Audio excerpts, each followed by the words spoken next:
Hello friends, welcome to academy of English. आज हम सीखने वाले हैं प्रेजेंट इंडेफिनिट टेंस। तो प्रेजेंट इंडेफिनिट टेंस क्या होता है? प्रेजेंट इंडेफिनिट टेंस वह वाक्य होते हैं जो हम परमानेंट एक्शन को बताने के लिए यूज़ करते हैं, जो हम हमारे रेगुलर एक्शंस को बताने के लिए यूज़ करते हैं, जो हम हमारी डेली एक्टिविटीज़ जो होती है और हमारा शेड्यूल होता है उनको बताने के लिए यूज़ करते हैं, हमारी हैबिट्स को बताने के लिए यूज़ करते हैं, हमारी लाइकिंग्स को बताने के लिए जो हम सेंटेंस इंग्लिश में बोलते हैं या बोले जाते हैं उन वाक्यों को हम प्रेजेंट इंडेफिनिट टेंस की फॉर्म में यूज़ करते हैं। इनको यूज़ करने का तरीका क्या होता है? जो प्रेजेंट इंडेफिनिट टेंस होता है उसकी जो आईडी होती है वो होती है ता है, ते हैं और ती हैं। जब वाक्य के अंत में आपको ता है, ते हैं, ती हैं मिले तो वह वाक्य जो होते हैं प्रेजेंट इंडेफिनिट टेंस के अंतर्गत आते हैं। तो इसके अंदर जो हेल्पिंग वर्ब यूज़ होती है वो यूज़ होती है डू या डज। जो डू यूज़ होता है वो हम लगाते हैं आई, यू, वी, दे और प्लूरल नाउन के साथ, और डज का प्रयोग हम करते हैं ही, शी, इट और सिंगुलर नाउन के साथ जो कि थर्ड पर्सन सिंगुलर है। अब जब सब्जेक्ट थर्ड पर्सन सिंगुलर होता है तो इसके अंदर हमें एक चीज़ नोट करनी होती है, जिसमें जब ही हो, शी हो, इट हो और सिंगुलर नाउन हो तो हम वर्ब के साथ ई एस और कहीं पर एस का प्रयोग करते हैं। तो हम कहाँ पर ई एस लगाते हैं और कहाँ पर एस लगाते हैं? जब वर्ब के अंत में आपको एस दिखे, डबल एस दिखे, एस एच दिखे, सी एच दिखे, एक्स हो, ओ हो, जेड हो तो हमने ई एस लगाना है। और अगर इसके अलावा कोई और लेटर नज़र आए तो हमने वहाँ पर सिर्फ एस लगाना होता है। जैसे glass, glasses, freeze, freezes, go, goes, write, writes, speak, speaks. और अगर वर्ब के अंत में वाई हो तो वाई के अंदर क्या होता है कि हमें वहाँ पे कॉन्सोनेंट भी देखना होता है और हमें वॉवल भी देखना होता है। अगर वाई का सेकंड लास्ट लेटर कॉन्सोनेंट का है तो हमने वाई की जगह पे आई लगाना होता है और उसके बाद हमने ई एस का प्रयोग करना होता है। और अगर वहीं जो वाई का सेकंड लास्ट लेटर अगर वॉवल है तो हमने सिर्फ एस का प्रयोग करना होता है।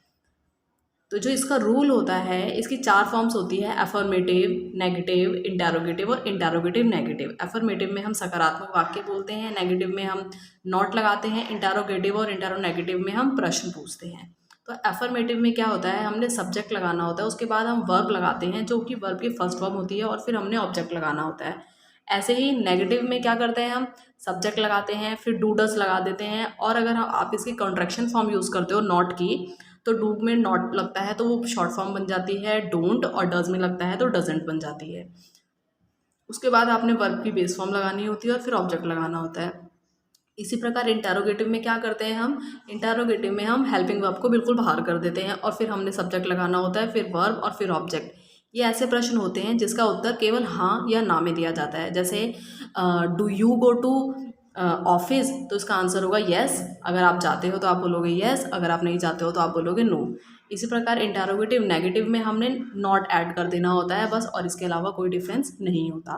तो डू डज हेल्पिंग वर्ब बाहर आ जाएगी, फिर हम सब्जेक्ट लगाते हैं और फिर हमने लगाना होता है नॉट, फिर वर्ब और फिर हम एंड में इसके ऑब्जेक्ट लगा देते हैं। चलिए मैं आपको एक उदाहरण से समझाती हूँ। वह जाता है, यह बहुत ही सिंपल वाक्य है ताकि आपको इजीली समझ आ जाए। वह जाता है, अगर आप इसकी इंग्लिश बोलेंगे तो ये वह होता है हमारा थर्ड पर्सन सिंगुलर, तो इसके अंदर हम वह के लिए ही का प्रयोग करते हैं। और जाता है, जाना मतलब गो, तो गो में हम ई एस ऐड करेंगे क्योंकि जैसा कि मैंने आपको पहले बताया था कि जब वर्ब का लास्ट लेटर अगर ओ हो तो वहाँ पर आपने ई एस को ऐड करना है, तो इसीलिए यहाँ पे क्या होगा, ही गोज़। इसी प्रकार अगर हम इसका नेगेटिव बोलें, वह नहीं जाता है, तो इसका नेगेटिव में बनेगा ही डज नॉट गो, क्योंकि ही के साथ डज लगता है। और अगर आप इसकी कॉन्ट्रैक्शन फॉर्म यूज़ करते हैं तो इसमें एन टी लग जाएगा, तो ये बन जाएगा डजेंट। ही डजेंट गो और ही डज नॉट गो, आप दोनों में से कोई भी प्रयोग कर सकते हैं। इसी प्रकार जब इसका इंटेरोगेटिव फॉर्म होता है, क्या वह जाता है, तो इसके अंदर बनेगा डज ही गो, और इसका उत्तर यहाँ या ना में ही होगा।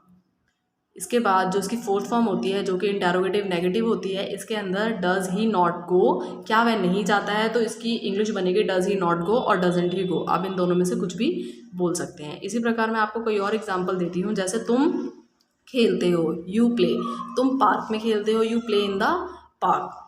हम मूवी देखने जाते हैं, we go to watch movie. इस तरह से आप और कई सेंटेंसेस का प्रयोग कर सकते हैं। आई होप आपको ये लेसन अच्छे से समझ आ गया होगा। Thank you very much for watching.